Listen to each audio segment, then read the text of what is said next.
What's going on, everyone? Oh my god, I need a hat. One sec. Alright, that's much better. Anyhow, how's it going today, everyone? Today's video is more of a frustrating one. This painting was a pain in the butt.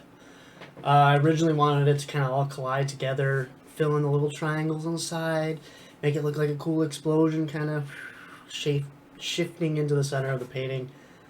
Not even close. Ended up just walking away from this painting at one point and going, you know what? I'll just throw it out. I eventually just messed with it so much that I was like, you know what? I've got to do something with it. So I hope you guys enjoy the video. You guys won't be able to see the suffering because I'm keeping the video down to like 2 or 3 minutes probably. But oh my gosh, so many hours. The paint at one point just dried to the canvas and I put more paint on it.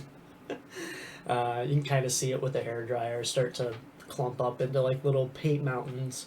Anyways, enjoy the rest of the video. We got some more stuff coming for you guys soon. See ya. Hey everyone. I decided to give a little narration on what was going through my head and where I messed up on this bad boy. Anyways, I laid down my white paint, sprayed on my silicone. That never works. Luckily, we've got some new stuff coming in the mail, so hopefully the actual artist style of silicone works. But we'll see. Anyways, I ended up colliding the four colors into the center, taking a hair dryer, kind of blowing it all out, getting the paint looking real good.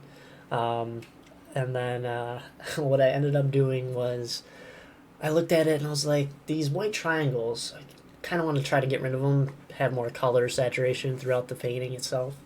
The issue was I decided that way after this point, which at this point I'm drying the painting, and getting rid of a lot of the excess paint on the canvas.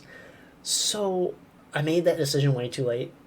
You'll see it coming up here pretty quick. It'll chop to like a me blow drying, and then all of a sudden I'm like, you know what? I'll put more paint on this, or try to blow it around a little bit more. And what ends up happening, oh man, squeaky chair. What ends up happening is the paint itself starts to dry at this point, like super dry, and you'll see it start to crack, get all dried out and nasty. You get these nice little paint mountains going. Yeah, you can kind of start to see it in the red here. It looks pretty bad over in the yellow, but there's the green, man. When I start to try to move the green around, whew, it's bad. Anywho, I eventually got to a point where I was like, all right, it looks kind of interesting. It's got a unique texture now, at least. I think I'll stick with it. Yeah, you can start to see it's blowing apart. It's because the paint's starting to want to dry to the canvas rather than move around. Give it kind of a cool tortoise shell look. In the end, it was a nice painting. Frustrating, way too long to make, but I did like it. Anyways, see you guys.